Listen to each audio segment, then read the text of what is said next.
বলে না মেকআপের জাদু।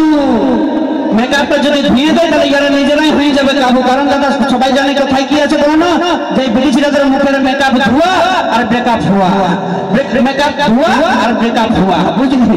ওই চুড়ি কানের লিপস্টিক আর চুলের সুরমাটা টানে নিয়ে হিরোইন মনে করিস না। কারণ আমরা যদি মুখটা ধুয়ে এসে নিয়ে দুয়ারটা দেখাবো না, আমাদেরকে লাগে থাকে যেমন শাহরুখ খান। আর বিদেশিরা যদি মুখটা ধুয়ে আসে তুলিতে দাঁড়ায় তাহলে কেমন দেখাবে দাদা? যেমন কুদরি হনুমান মুখিবে। সে চিরাদের সঙ্গে মেকআপ পারবি না, বুঝলি? তো যাও মেকআপ করার মুখটা তোর ভিতর থেকে নিয়ে যা। এখন আরেকটা গান শোনা, কুন্দন দুয়ারকে নিয়ে আসবে কি? কুন্দন দুয়ারকে এখন একবার ছেলে ফোন করে যায় নাকি? ধন্যবাদ। তো যাই হোক তোমরা হাততালি দিবে, তোমরা গোড়গুড়ি দেবে, ঠিক আছে, কিন্তু আমার মা মাসিরা কেউ হাততালি দিতে চাই না মা।